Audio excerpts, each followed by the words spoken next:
Director de la Fundación Libertad y Progreso, para hablar nada más ni nada menos de la economía. Y no solo eso, para hablar de la economía argentina. En serio, para la economía en serio, no. Que no es poca cosa. Y encima soy positivo. Aldo, ¿cómo viste este encuentro del presidente Macri con los empresarios y esta definición de, bueno, a ver, pónganse a trabajar, ¿no? Y sí, bajando línea. Yo creo que en el gobierno tuvieron una expectativa demasiado grande de lo que podía llegar a resultar de resolver dos problemas fundamentales que tenía la Argentina para desarrollarse a futuro, que eran el cepo cambiario y lo otro, el problema que teníamos con los holdouts. Pero ahí no se quedaban todos los problemas de la Argentina. La Argentina fue uno de los dos países del mundo que en los últimos 20 años más cayó en términos de calidad institucional. Particularmente en los últimos 12 años hemos destruido nuestra seguridad jurídica y nosotros le estamos pidiendo a estos señores que vengan a invertir en la Argentina, pero no a poner monedas en un depósito de un banco para sacarla en cuanto ve que esto se complica. Le estamos pidiendo, venga, ponga una planta. Para uno poder producir en un país hay que hundir capital por muchísimo tiempo, o sea, hasta que uno recupera con las ganancias el capital que ha invertido en un país pasa por ahí una década. O sea que estos empresarios no solamente están hoy mirando que sí, por ahí el gobierno de Macri quiere reconstruir la seguridad jurídica, quiere reconstruir la calidad institucional, sino que tiene que ponerse a ver si los otros también quieren, porque nosotros vivimos en una democracia republicana. Lo que quiere decir es que en algún momento, no sé, 8, 12, 16 años, pongan el número que quieran, vamos a tener un gobierno de otro partido. Eso es una realidad. La gente se cansa de los gobiernos aunque sean exitosos y cambian los gobiernos. Las democracias republicanas siempre tienen alternancia. Las que no tienen alternancia son las que no son democracia y mucho menos republicanas y te las venden como tal. Claro. Con lo cual, imagínate que un señor que viene a invertir acá muchísima plata, lo que hoy está mirando también es lo que dicen los candidatos potenciales de la oposición, para ver si después van a seguir más o menos por el mismo rumbo, porque que hoy me digas que me vas a respetar mi patrimonio, yo te aplaudo, pero después si viene otro que me roba todo, ahí se me complica, ¿no? Así que bueno, ese es un primer punto que está en la evaluación y a veces uno escucha a algunos potenciales candidatos a ser presidente en el futuro y te tiemblan las piernas, ¿no? Entonces, yo creo que eso por un lado. Por otro lado, también la Argentina llegó a finales del año pasado con una situación de presión tributaria que era no solamente récord histórico para la Argentina, sino que nos transformaba en el segundo país del mundo con mayor presión tributaria en el mundo. O sea, el gobierno argentino nos estaba sacando tal porción de nuestra plata en los bolsillos, que eso ya lo sentíamos todos, que nos transformábamos en el segundo país del mundo con más presión tributaria.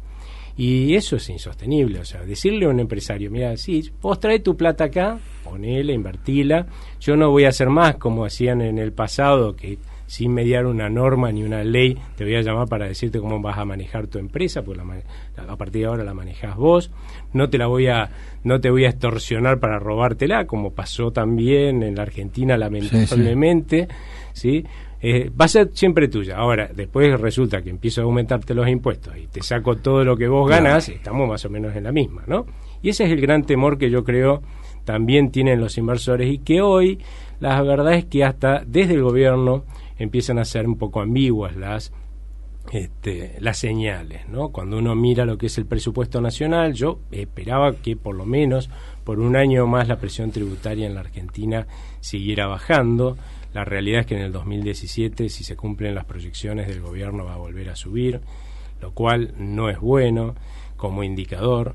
También uno ve que el gobierno, y está bien que lo diga porque va a ser así, o sea, le dice a los sindicalistas y a los empresarios, miren muchachos, tengan cuidado con lo que negocian de aumento de sueldo para el año que viene, porque la inflación va a ser 17% menos, así que si ustedes negocian salarios que aumentan mucho más que eso, después lo que va a pasar es que el empleo va a salir carísimo en la Argentina y por lo tanto ustedes van a producir menos, van a ganar menos y van a contratar menos, que es lo que a mí más me importa como Aldo Abrán, ¿no? Claro.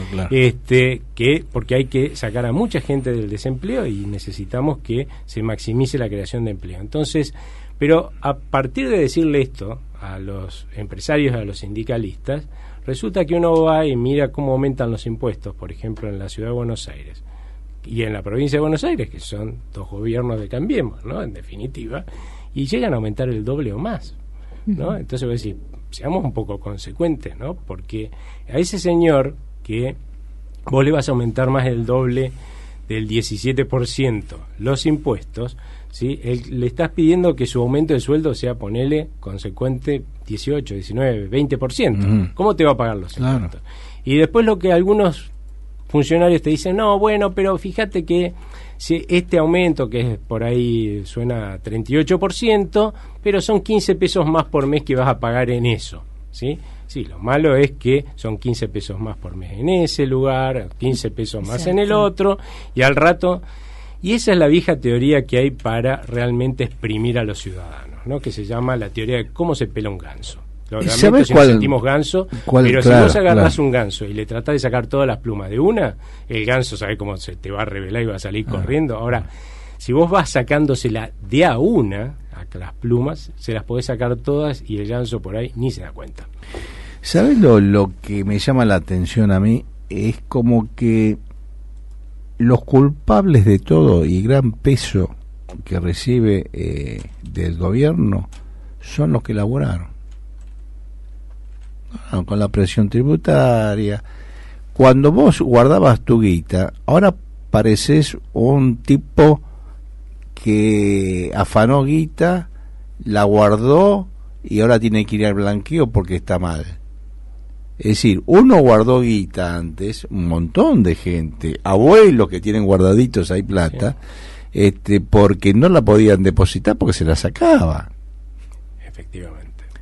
Pero se sacaba. Entonces, yo creo que hay no un maltrato, pero es una cosa que aquellos que elaboraron y que guardaron un poquito de guita porque en los gobiernos que tuvimos nos sacaron la guita, y ahora es como una obligación que todo tu patrimonio en dinero lo pongas en el banco, ¿no? Y es como que estamos, como que no valoramos a través del esfuerzo nuestro. Estoy hablando de los que trabajan, los que trabajaron siempre, los que se rompieron el alma, y cuando ganamos se la tenemos que dar al banco. No, yo creo que es peor. Se la tenemos que dar al gobierno para que la gaste como quiere. Exactamente. Y, es peor. y la verdad es que la plata que nosotros ganamos con mucho esfuerzo, la ganamos para disponerla nosotros, para tener un buen nivel de bienestar con nuestra familia. Y lo que termina sucediendo es que gran parte, la gente que trabaja en blanco en la Argentina, para que vos te des una idea, trabaja hasta finales de julio o principio de agosto, dependiendo de tu trabajo y tu nivel de ingreso, para el Estado. A partir de ahí, recién empezás a trabajar para vos. O sea, esos meses son los que realmente te terminan ingresando en tu bolsillo, lo cual claramente es una barbaridad. Alguno me dirá, bueno, pero hay un montón que no pagan. Bueno, ese no es mi problema, porque mi problema es que yo sí pago. Entonces, claramente estoy laburando para un Estado que me está exprimiendo más no poder. Acá uno puede decir, la verdad que estos políticos y economistas que tenemos en la Argentina son unos guachos, podemos empezar a insultarlos y seguramente vamos a juntar una multitud que sigue en la Plaza de Mayo para hacerlo, ¿no? Pero la verdad es también es que lo que nos sucede porque nosotros dejamos que nos suceda, ¿no? La verdad es que nosotros nunca nos asumimos como ciudadanos que podemos reclamar, más bien nos asumimos como súbditos. ¿Y cómo funcionaban los súbditos? El señor feudal te exprimía todo lo que podía, ¿no? Y el súbdito no podía ni chistar, ¿no? Nosotros sí podemos chistar porque somos ciudadanos en una democracia republicana y entonces deberíamos empezar a hacerlo, ¿no? Entonces empezar a reclamarle al poder político que nos deje de exprimir. También hay otra parte que tenemos que tener en cuenta y que hace a la responsabilidad, porque yo puedo reclamar, miren muchachos, ¿no? No me expriman más con tantos impuestos. Pero después no podemos ser incoherentes y salir a decirle al gobierno que gaste y despilfarre, como solemos también pedirle al gobierno que gaste y despilfarre, ¿no? Porque, o sea, te cuento una anécdota. Lo escuché una vez a Alfonso, hace poco estuve en una reunión, que estaba Alfonso Pratgay, el ministro de Hacienda y Finanzas, y él en un momento dado dijo una frase que solemos decir los economistas y muy seguido últimamente, ¿no? Lo que nos debemos los argentinos es discutir qué Estado queremos tener. Error. Uno de los errores más garrafales que se puede plantear. Y que lo escuché en alguna oportunidad también. ¿Sí? Esa ¿Por frase. qué? Porque si vos le preguntás a un argentino, ¿qué Estado querés tener? El más grande que hay, ¿no? Podamos tener, lo grandísimo. Ahora, obvia. Después le preguntás, ¿y quién lo va a pagar? Él, el de allá, el más lejos posible, por supuesto. ¿No? Vos a la gente lo que le tenés que preguntar es, ¿qué Estado estás dispuesto a pagar vos? Y una vez que definamos qué Estado estamos dispuestos a pagar cada uno de nosotros, a partir de ahí generar una presión tributaria que sea consecuente con ese deseo, esa decisión de la gente, y manejar lo mejor posible esos recursos para tener el mejor Estado que podamos tener. Pero si no, lo otro no termina bien, y no termina bien porque ya lo hemos vivido. ¿Cuántas crisis hemos tenido en la Argentina? Cada 5, 10, 15 años tenemos una crisis, y es justamente por esto, porque pensamos que nosotros a los gobiernos les podemos pedir que gasten cualquier cosa, porque viene Papá Noel, pone la plata en el arbolito de Navidad y al otro año es cuestión de gastarla. No, les cuento que Papá Noel no existe, el Ratón Pérez tampoco y los Reyes Magos tampoco. O sea, los que ponen la plata siempre vamos a ser nosotros. Y cuando no les alcanza, lamentablemente, a los gobiernos todo lo que nos exprimen, lo que termina pasando es que si no tienen crédito externo, ¿sí?, usan de financiamiento al Banco Central, nos matan con el impuesto inflacionario, terminan quebrando al Banco Central y entramos en una crisis. O cuando tienen crédito externo, siguen gastando a más no poder, financiando con el crédito externo, ¿no?, colocando títulos afuera, y terminamos en un default. Esa es la historia de la Argentina. O crisis por quebrar el Banco Central o crisis por default. Y eso se tiene que terminar de una buena vez, y se va a terminar el día que nosotros entendamos que tenemos que reclamarle y votar presidentes y gente que vaya al gobierno que administre las finanzas del Estado como cada uno de nosotros administraría las finanzas de nuestra casa. Si la tendríamos, si la tendríamos. Porque el dinero nuestro, yo siempre te digo, yo trabajo, relación de dependencia, me dan un sueldo. No estoy libre para comprar lo que yo quiero. Lo que yo quiero. Bueno. Voy a cualquier lado y me ponen un límite. Y tengo el dinero. Lo peor que tengo el dinero. En el cajero tengo que sacar tanta guita, no puedo sacar más. Cuando compro algo, hasta cierto tope, y si no, llamar. Me manejan el dinero. Al trabajador le manejan el dinero. Esto es lo que yo no entiendo. Entonces me da una sensación que nos pusieron todos en la bolsa de estos grandes empresarios que con los Panama Papers y todos que fueron allá, que pusieron guita en otros lados. A cualquier laborador está, pero por supuesto en un espacio muy chiquito, en las mismas condiciones. No lo llevamos a Panamá, pero lo pusimos en el colchón. Es lo mismo. Para ellos es lo mismo. Nos obliga a que nosotros, en general, ¿no? ¿Quién no guardó guita, un poco de guita, ante cualquier vicisitud que podía, porque se la llevaba el Estado? Uh-huh. Bueno, efectivamente es así, y bueno, vos si no te la sacan con impuestos. Y si no con impuestos. No es casualidad también que tengamos una economía tan informal como la que tenemos, ¿no? Con tanta gente trabajando en negro. Yo te escuchaba a vos cuando hablabas hace un rato, y una de las cosas que los argentinos parece que nos cuesta entender, y somos duros, es que evidentemente con el tremendo costo laboral que tenemos, que no es el sueldo, el que está por arriba del sueldo, y que es mayormente impositivo, que tiene que ver con regulaciones en la Argentina, gracias a una ley que hicieron de ART, de seguro para el caso de que un trabajador tenga un accidente, ¿no? ha generado tal litigiosidad esa ley, o sea que es un negocio fenomenal para los abogados, y resulta que para poder contratarlo acá tenemos que pagar 10 veces más que lo que se paga en cualquier lado del mundo. Y alguien dirá, bueno, que se embromen los empresarios que son los que lo tienen que pagar. Eso es mentira.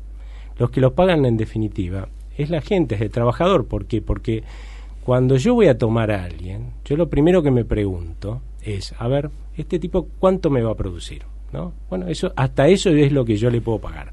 Y a partir de ahí empiezo a descontar todas las cargas que me está imponiendo el Estado por regulaciones absurdas sobre el trabajo, ¿no?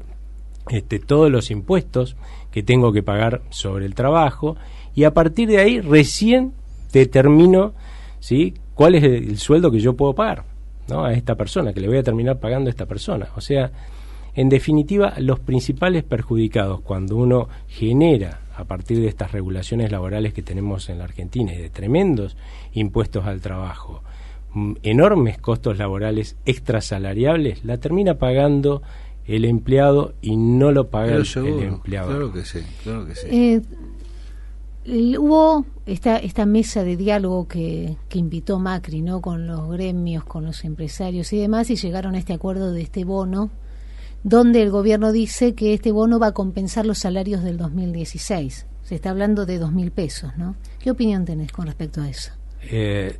La verdad es que yo creo que cada sector debió haber negociado el bono que podía pagar. Es muy complicado esto de salir a decir, bueno, 2.000 pesos para todo el mundo. En definitiva, puede haber una pyme que no los pueda pagar. Uh-huh. ¿Y qué vamos a hacer? ¿La vamos a obligar a cerrar a la pyme esta? O que por ahí estaba pensando en tomar empleados, pero con una perspectiva de que se junten 4 tipos y te digan digamos que vos le tenés que pagar más a tus empleados, no lo vas a hacer, porque mañana te vuelven a hacer una cosa por el estilo, ¿no? Y además hay algunos opositores que están presentando proyectos de ley y propuestas para que estos aumentos sean más altos. Entonces, la verdad que como señal me parece que es sumamente negativa. Cada una de las empresas debió haber visto hasta dónde podía pagarlos. Hay empresas que están muy comprometidas. Yo no sé en qué parte de la película se han perdido nuestros políticos, ¿no? Porque todavía estamos saliendo, esa es la única buena noticia, ¿no? Pero estamos en el fondo de un pozo, de una recesión recontra profunda que ha durado ya un año, ¿no? Estamos ahí en el fondo, ahí están nuestros productores tratando de respirar en el fondo del mar como pueden, sobre todo las pymes, y de golpe alegremente arreglamos aumentos de sueldo que por ahí algunos los pueden pagar, incluso alguno podrá pagar más. He escuchado algunos que van a pagar más y me parece fenómeno si lo pueden pagar, pero hay otros que quizás no lo puedan pagar, ¿no? Y ahí el que pierde lamentablemente es o el que se va a quedar sin empleo o aquellos que no van a poder conseguir empleo. Y ahí hay otra parte de la irresponsabilidad que yo estoy viendo, no solamente en los gremialistas, ¿no?, porque salen siempre a pedir cualquier cosa sin tener en cuenta dónde estamos parados como país, sino de los empresarios, que también se los dan, ¿no?, porque uno de los sectores más golpeados por esta recesión fue el sector de la construcción, porque desde el tercer trimestre del año pasado el gobierno anterior dejó de pagarles a las empresas de obras públicas, con lo cual la mayoría empezó a frenar las obras, ¿no? Uh-huh. Durante todo los primeros meses de este año lo que hizo este gobierno es ver qué tenía que pagar mayormente, así que siguieron paradas la obra pública, se auditó, porque además había un montón de sobreprecios, o sea que más o menos a finales del primer semestre se empezó a pagar a todo lo que se debía, y recién ahora estamos viendo que empieza a haber licitaciones desde mediados de año como para reactivar este sector. Pero evidentemente ahí hubo un golpe muy duro que implicó que más de 110.000 personas quedaran sin empleo. Y resulta que el gremio de la construcción había negociado aumentos de sueldo en marzo, abril, por allí, ¿no? Y ahora vuelve a negociar otro aumento de sueldo que lleva el aumento a 39%. Buenísimo para los tipos que lo van a cobrar, ¿no? Pero ¿cuántos en la Argentina hemos tenido un aumento de sueldo de 39%? No, claro. Del 35%. Sí. Levanten la mano. ¿Cuántos? La mayoría no hemos tenido ni 35%. Y lo que pierden de vista estos señores es que la mayoría de los argentinos que hemos tenido por ahí aumento del 30%, ¿sí?, somos los que tenemos que demandar eso que van a producir las empresas de la construcción. Y si a mí eso me aumenta mucho más de lo que me aumentan mis ingresos, voy a demandar muchísimo menos. Conclusión, ¿quién va a ser el que va a perder acá? Todo aquel que no tenía trabajo, porque va a seguir sin tener un trabajo, ¿no? Yo creo que en este momento una actitud responsable de todos, de gremialistas y de empresarios, tiene que ser ver cómo esta reactivación que ahora empieza genera la mayor cantidad de puestos de trabajo posible, cosa de que más o menos han quedado sin empleo unas 160.000, 200.000 personas, entre 150.000 y 200.000 personas. ¿Cómo le damos empleo a esa gente? Esa tiene que ser nuestra preocupación, y no como cada uno de nosotros vemos cómo rapiñamos más para llevarnos a nuestra casa, ¿no? No, y vamos a aumentar con esta política el informal. Sin lugar a dudas. ¿No? Entonces vamos a aumentar más la brecha entre digamos lo formal y lo informal. Estas son cosas que por ahí uno puede entender. También tiene que ver con lo que dijiste vos, creo, que es la idiosincrasia nuestra, ¿no?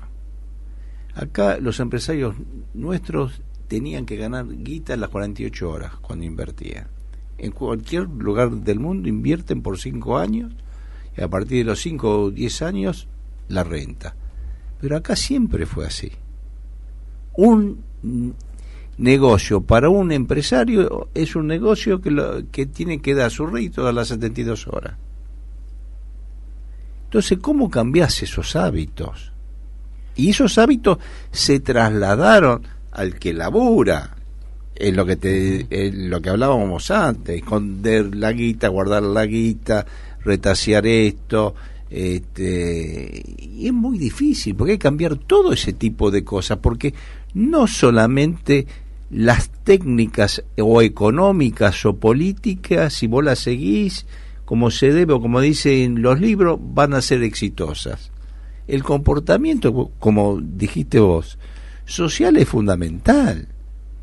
Es fundamental. Sí, lo que pasa es que uno lo que tiene que preguntarse es primero por qué la gente actúa como actúa. En definitiva, una de las principales autocríticas que nos solemos hacer los argentinos es que somos cortoplacistas. Claro. Y no es casualidad que seamos cortoplacistas en la medida que no tenemos instituciones creíbles y que funcionen, ¿no? Cuando uno no tiene instituciones donde los funcionarios hacen lo que quiere, cualquiera hace lo que quiere y siempre zafa porque no hay justicia, no hay nada. Lo que en la situación en la que uno está en realidad es la ley de la selva, ¿no? Para algunos esto es maravilloso, no tener instituciones, y de hecho han intentado en los últimos años destruirlas, además no poder. Pero es al contrario de lo que mucha de esta gente dice, ¿no? Las instituciones están para proteger primero al más débil, ¿no? Porque en la ley de la selva manda el más fuerte. Y cuando vos estás en la ley de la selva, ¿sí?, no te pones a planear qué vas a hacer dentro de 10 años porque no sabes si te va a comer el león mañana, ¿no? Entonces, eso nos volvió cortoplacistas y es lógico que sea así. Por otro lado, entonces, ¿cómo lo resolvemos? Yo creo que la forma de resolverlo es justamente restableciendo las instituciones.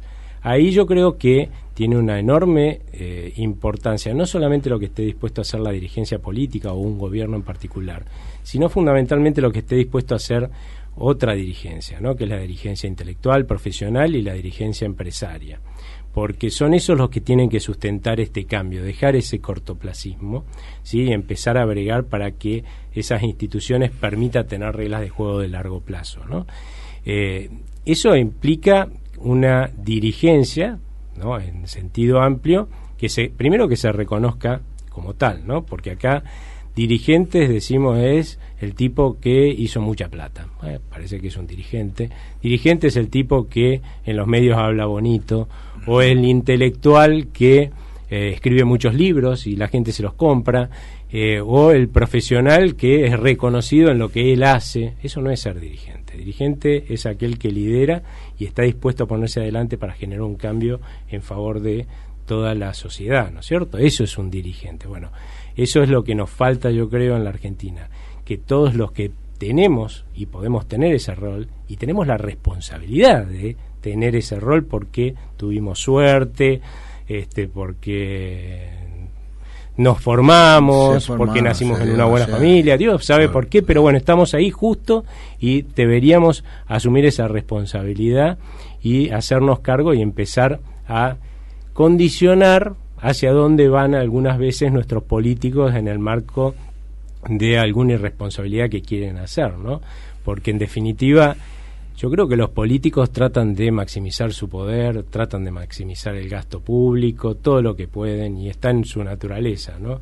La única diferencia entre otras naciones y la Argentina es que en otras naciones existe esta dirigencia y existen ciudadanos que le ponen un límite, ¿no? Y si uno no les pone un límite, llega a lo que hoy vemos que es Venezuela, lamentablemente. Gracias a Dios parece que supimos poner un límite en algún momento el año pasado los argentinos, pero ahí no nos tenemos que quedar. Tenemos que seguir siendo ciudadanos, ¿no? Y yo insisto en esto, ¿no? Cuando vos ves un título, ¿no? Incluso creo que postergaron el depósito de efectivo, así decía el título, de efectivo hasta el 31, no sé si de octubre, o sea. Pero claro, es decir, yo que recibo toda la plata que uno puede tener, y que son muchos argentinos, muchísimos argentinos, un ahorrito, algo, la tengo que llevar al banco, me ordenan llevarla al banco, porque seguramente, como no dije lo que ganaba en relación de dependencia, porque no era una obligación ni siquiera moral de yo llevar el recibo de sueldo y decir a todo el mundo lo que yo gano y lo que me guardo o lo que ahorro. Hay cosas que yo no puedo entender, o es producto del periodo de la vejez, como decíamos antes, pero es eso, ¿no? Es como que está dirigida la cosa. Yo leo algo y está dirigido como si fuera yo o cualquier otro ser humano que labura, que juntó algo de guita. Es increíble esto, yo no lo entiendo. Y es que no nos dimos cuenta, yo creo, y pasaron muchísimos años en donde lentamente ni siquiera manejamos nuestro salario, porque vos decís, empezamos a cobrar o a ganar algo después de 7 meses o de 8 meses y todo lo demás es impuesto, pero ni siquiera eso lo manejamos. Aldo, no sé si querés hacer alguna reflexión a lo que dice Miguel. Con respecto al blanqueo, que ahora aparentemente parece que no va a alcanzar y que van a emitir más deuda en dólares para el 2017, ¿qué significa esto? Bueno, el blanqueo, hay que explicar un poco, yo veo que hay ciertas dudas con respecto a qué es un blanqueo, ¿no? Y me parece que vale la pena explicarlo, ¿no? Porque sobre todo para la Argentina. Los blanqueos, sin lugar a dudas, son sumamente injustos. Yo, por principio, estoy en contra de los blanqueos. Me parece que es injusto que haya argentinos que han estado pagando sus impuestos como corresponde durante mucho tiempo y, por lo tanto, una buena proporción de sus ingresos, ¿no? Y mientras tanto otros hemos estado guardando en otro lado, escondiéndolo. Entonces ya en principio es sumamente injusto. Por otro lado, también es cierto que reconozco esto que hace un rato se comentaba en la mesa, ¿no? Que había, ante un Estado que estaba buscando siempre cómo apropiarse de lo que es nuestro ingreso y nuestros ahorros, y que otra te queda, en definitiva, que andarlo escondiendo, ¿no? Entonces, acá la verdad es que uno es responsable si evadió, ¿no? Y si escondió la plata del Estado, pero también el Estado fue responsable, en definitiva, de que esa gente terminara teniendo que esconderla, ¿no? Entonces yo creo que en la medida que uno promete esto ya no va a pasar más porque vamos a reconstruir las instituciones, y en un país donde rigen las instituciones estas cosas no pasan, no pasa que venga un señor ministro o lo que corno sea y diga, bueno, todos esos depósitos que ustedes pusieron ahí y los pusieron en dólares, bueno, ahora resulta que son unas estampitas que yo le voy a dar por cada uno de esos dólares. Esas cosas pasaron acá en la Argentina, claro, y no una vez, un montón de veces. Entonces, evidentemente la gente tuvo miedo y escondió el fruto de sus esfuerzos, porque no es que alguien ganó esa plata por uno, no, uno se rompió el lomo para ganar esos recursos y tenerlos para, ya sea tener una vejez digna, para ahorrarla porque quería darle mejor educación universitaria, posgrado a los hijos, lo que corno sea, pero la plata la ganó, y eso es una cosa que parece dificilísimo hacerla entender a los economistas argentinos y a los políticos. La plata la gané yo. Es mi plata y yo con mi plata debería hacer lo que yo quiero, no lo que ustedes quieren, ¿no? Ustedes hagan lo que quieren con su plata, ¿sí? Y además no me la saquen, no me expriman con una naranja, sacándomela toda para hacer lo que ustedes quieran con lo que me cobraron de impuestos, ¿no? Entonces, conclusión, el blanqueo en sí, como digo, es injusto, pero si uno pensara en una economía y en un país más que en una economía, porque esto tiene que ver con las instituciones, que va mucho más allá del tema económico, que va a volver a reconstruir la seguridad jurídica, o sea, el respeto a lo ajeno, en definitiva, a lo que es tuyo, ¿no? Que yo respete lo que es tuyo. Bueno, uno podría decir, bueno, es borrón y cuenta nueva. Bueno, ahora todos blanqueamos, ¿no? Y eso es lo que te piden cuando dicen, bueno, andá y depositá la plata en el banco, vamos a blanquear todos, ¿no? Y a partir de acá empezamos a jugar bien. Empezamos a jugar con las reglas de juego que corresponden, ¿no? Nadie te va a robar lo que es tuyo, todos vamos a ser respetuosos de lo ajeno, ¿sí? Entonces, en ese marco es que te están pidiendo que sigas ciertas pautas, algunas me parecerán mejores, otras podré criticarlas, porque esto obviamente fue un proyecto de blanqueo que salió en el marco de una negociación. El gobierno no puede aprobar nada solo, tiene que consensuar, ¿sí? Y lo hicieron, a mi juicio, en un momento que no era el más adecuado. Yo creo que lo que debimos haber hecho primero es demostrarle a la gente que efectivamente íbamos a empezar a respetarle en el tiempo sus derechos y que las reglas de juego efectivamente cambiaron, ¿no?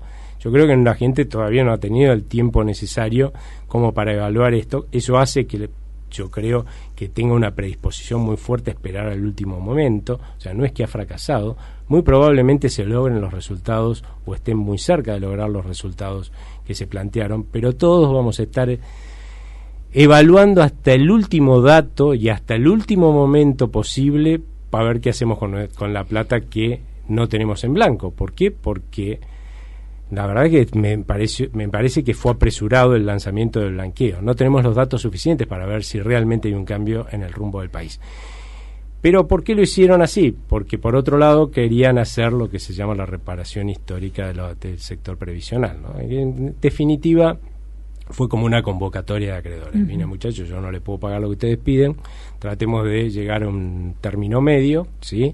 Les prometo que les voy a pagar esto y les voy a reconocer esto, y era mucha plata que nosotros no tenemos, ¿no? Entonces, como país, y se la trató de machear con el tema del blanqueo, ¿no? Y yo creo que va a haber recursos. El tema del endeudamiento del año que viene es muy probable que tenga más que ver con el hecho de que la plata va a entrar este año y se va a usar este año, y el año que viene van a ser los gastos, ¿no? Que es el reconocimiento de toda esta reparación histórica a los jubilados, ¿no? Ahora, hablo desde mi ignorancia, pero lo del blanqueo tampoco es equitativo, porque da lo mismo para aquel que tiene propiedades en Miami, Uruguay y demás, para aquel que tiene algo acá.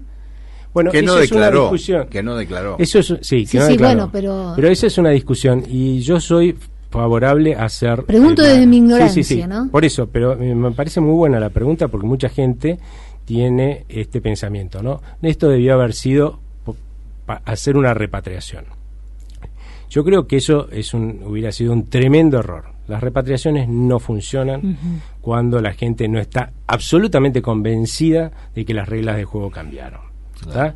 Por eso no funcionó la repatriación que propuso el kirchnerismo, porque encima lo que veíamos era que no solamente no cambiaban las reglas, empeoraban, claro. ¿No? Ahora es cierto, le estamos prometiendo a los muchachos que las vamos a mejorar, ¿no? Que vamos a respetarle lo que ellos traigan y no se lo va a robar el Estado. Ahora, se lo tenés que creer, ¿no? Por eso es que yo decía hace un rato, debimos haber esperado tiempo para que la gente lo crea. ¿Tá? Ahora, ¿qué es lo que entonces tenemos que hacer? Decirle, miren, ustedes blanqueen. ¿Eso qué quiere decir? Ustedes declaren lo que tienen acá o afuera y déjenlo donde ustedes quieran. Y si quieren lo de acá se lo pueden llevar, hagan lo que ustedes quieran. ¿Por qué?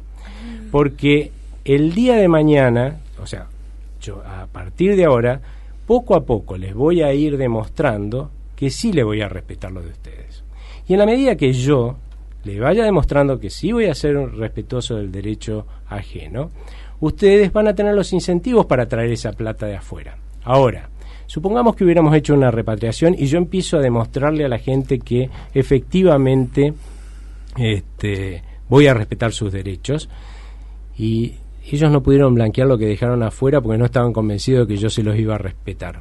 Tenemos que hacer otro blanqueo. Claro. Es sumamente injusto eso. Claro. Lo mejor es, a partir de ahora, demostrar que efectivamente vamos a ser respetuosos de lo ajeno, desde el Estado, y la gente va a empezar a traer su plata a la Argentina, porque se la llevó, porque justamente desconfiaba, ¿no?, del Estado y de su capacidad de robarnos lo que es nuestro. En la medida que le demostremos que eso no va a pasar más, la va a volver a traer, eso es seguro. Y sí, porque estamos viviendo acá y hacemos nuestra vida acá, ¿no es cierto? ¿Tiene algo de significado? Que por supuesto que sí, ¿no? Este aumento de la reserva del banco a 40.000 millones, ¿o no? ¿Cuál aumento de las reservas, disculpa? Del Banco Central. Ah, bueno... O son papeles, además. No. La verdad es que el Banco Central, eso es un tema muy interesante. ¿Por qué? Porque el Banco Central, gracias a Dios, durante este año ha recuperado los instrumentos que le permiten el manejo de la política monetaria y por lo tanto conseguir bajar la inflación e irla llevando en el sentido que ellos se han comprometido, ¿no? El primer semestre fue un desmadre porque obviamente hubo que resolver un montón de problemas que dejó la administración anterior y eso, bueno, ha generado no solamente una recesión sino un aumento de precios fenomenal, ¿no? Pero hacia mediados de este año, cuando yo decía, bueno, en el último trimestre la inflación promedio en la Argentina va a ser mensual 1,5%, o sea, un mes será por arriba y otro por abajo. Todo el mundo más o menos no se me reía en la cara de casualidad, ¿no? Sí. Pero cuando terminemos el año, yo apuesto plata, el segundo semestre va a tener, todo el segundo semestre, una inflación promedio, ¿sí?, mensual de 1,5%.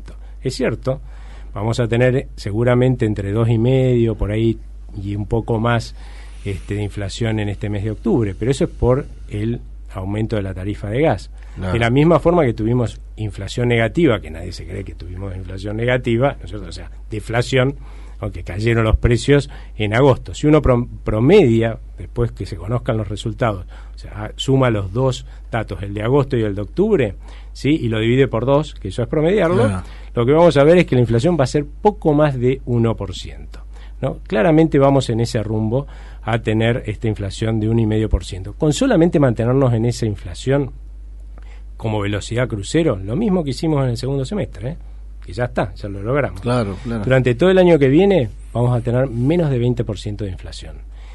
Para tener 17% menos de inflación que eso, ¿sí?, lo único que tenemos que hacer es bajar ese promedio de inflación a 1,3%.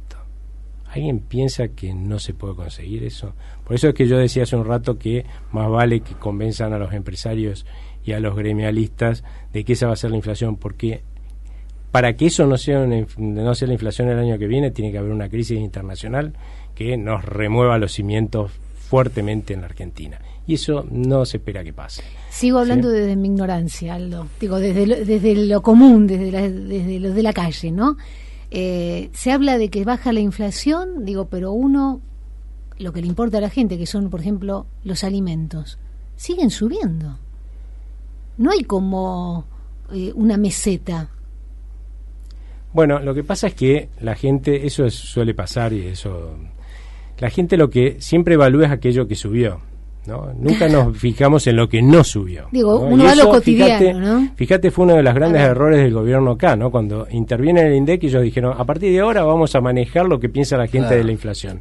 Y como la gente no les creía a ellos, lo que hacía era asumir, generar su propia inflación en la cabeza. Las encuestas que se hicieron durante todos estos años de qué pensaba que era la inflación la gente, siempre estuvieron muy, pero muy por arriba de lo que la inflación era en realidad, medido por el sector privado, no por el INDEC que estaba dibujándolo, ¿no? O sea, por los que trataban de medirlo bien.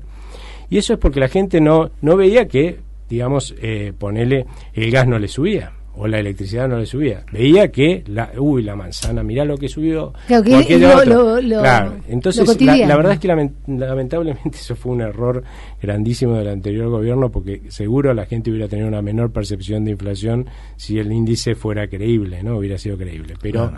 Pero la realidad es que a vos lo que te importa es el conjunto de los bienes que vos y servicios que vos estás comprando, y eso es lo que intenta medir el índice de precios o la inflación, hacia dónde van. Y evidentemente para todo el mundo, más allá de que sea 1,5, 1,1 o 2, para todo el mundo está cayendo, que es lo que indica estos indicadores de inflación, que ahora sí son confiables, pero además si vos te fijás, los de los gremios dicen más o menos lo mismo, ¿no? Y eso no son oficialistas. Exactamente. Yo sé, los del Congreso, que son una mezcla de indicadores privados que tampoco los hace el oficialismo, dicen más o menos lo mismo, a veces dicen menos. Sí, incluso el mes pasado dijeron que hubo menos inflación de lo que dijo el INDEC, ¿no? Entonces, lo que claramente estamos viendo es que hay una desinflación, como suelen decir, una desaceleración de la inflación. Ahora, hasta ahí vamos todos bien, pero lo que todavía no hemos logrado, y eso me preocupa, ¿sí?, es recuperar plenamente la solvencia del Banco Central. Lamentablemente el Banco Central lo dejaron quebrado. ¿Y por qué vos decís que no está recuperando con estos 40.600 millones de dólares que tiene ahora de reserva? Hay como 39.000 millones de dólares de reservas. Lo que pasa es que, les voy a dar un ejemplo. Lo mismo decía el anterior gobierno, ¿no? Igual, aclaro antes de que la gente se tire por la ventana, que comparado como lo dejaron el Banco Central, a eso voy, el anterior gobierno, hoy estamos infinitamente mejor, pero todavía le queda mucho por recuperar de solvencia. Ahora, el anterior gobierno que nos decía, miren la cantidad de reservas que tenemos, ¿no? Tenemos como 30 y pico de miles de millones de dólares de reservas. Eso como si yo quisiera venderte mi empresa, ¿no? Entonces voy y te llego, mirá el edificio que en Catalina que tenemos, todo nuestro, inteligente, ¿no? El edificio, ¿sí? Se lavan solas las ventanas, una maravilla en tecnología, y te llevo a la planta, hectáreas de planta, la mejor tecnología en las máquinas, mirá las máquinas, mirá lo que es esto, todo pintadito, prolijo, ¿no? Y decir, la miércoles, ¿no? Y yo te digo, ¿viste? La miércoles esto debe valer un montón, pagame un montón. Vamos a decir, no, primero mostrame el balance a ver cuánto debes. Porque si lo que vos debes es mucho más que lo que vale todo esto que me estás mostrando, esa empresa no vale nada, ¿no? Está claro. Bueno, lo mismo se hace con el Banco Central, lo mismo hay que hacer, o sea, no solamente mirar las reservas, que son su activo, ay, qué lindo que está el edificio y el edificio. Claro, porque ¿no? Uno pensaba. Y mirar cuánto debe, y el Banco Central debía a finales del año pasado, pero muchísimo más de lo que valían todas esas reservas. Y la parte que sí valía algo del resto de su patrimonio. Eso ha mejorado hasta ahora, pero seguimos teniendo un Banco Central con bajo nivel de solvencia. Y digo esto porque yo creo que una de las cosas que hubiera sido razonable pedirle al gobierno, tanto de la oposición como desde la ciudadanía, es que a partir del año que viene el Banco Central no financie más al gobierno, y resulta que eso está dentro del presupuesto. Ellos dicen, bueno, pero nos van a financiar por mucho menos. La realidad es que hoy el Banco Central debería estar abocado a recuperar lo más rápidamente posible su solvencia y no financiar al gobierno, porque el gobierno tiene crédito, de hecho.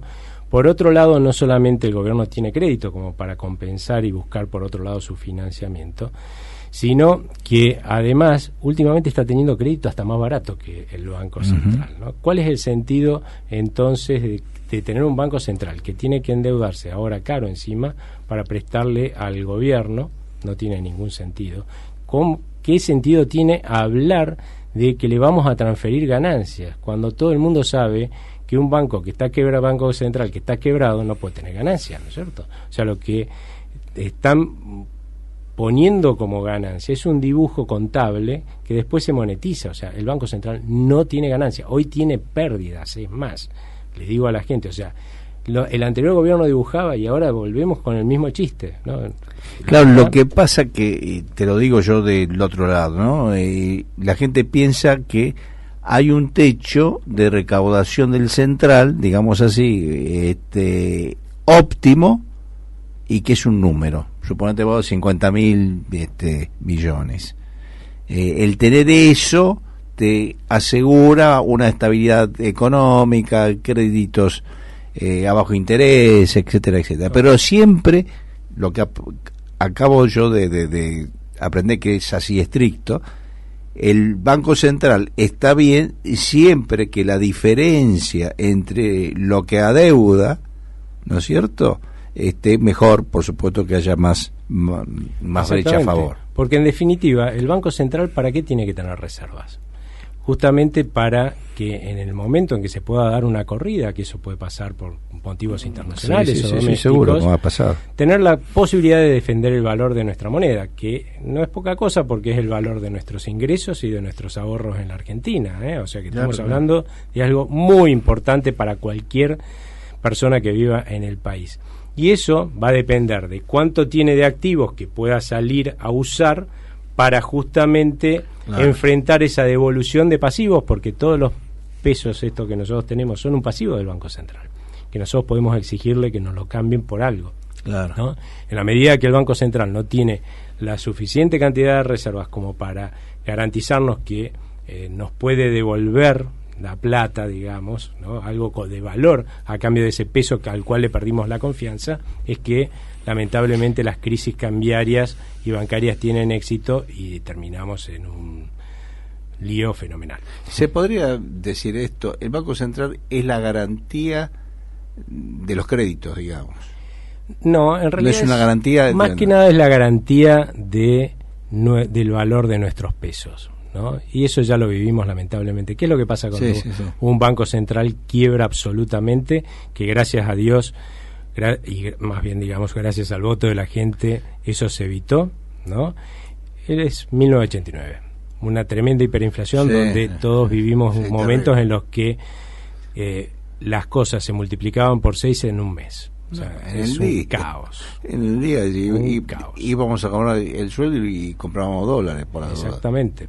Es más, la gente hoy no, como hoy todo el mundo tiene los códigos de barra, ¿no, para ver los precios, ¿no? Pero en aquella época no existían esas cosas. Entonces lo que hacían era marcarla con una maquinita, le pegaban una etiqueta que decía lo que valía. La gente corría delante del tipo que iba con la maquinita remarcando los precios para comprar las cosas. Un absurdo, esa locura. Espero que nunca más la volvamos a vivir. Muy bien, licenciado Aldo Abrán, un placer, nos ha dado cátedra, mire. Ya puedo ir a cualquier congreso a hablar de economía. Usted puede ir, mire. Entonces un buen profesor. Claro, porque los economistas, como dije antes, pero se metieron en los congresos de salud. Entonces, ¿por qué yo no? Gracias, Aldo, un placer. Entonces vos podés meterte en la economía sin cargo de culpa. Me parece muy bien. Gracias por habernos acompañado, un placer. Un gusto para mí. Muy amable. Es tiempo de opinar.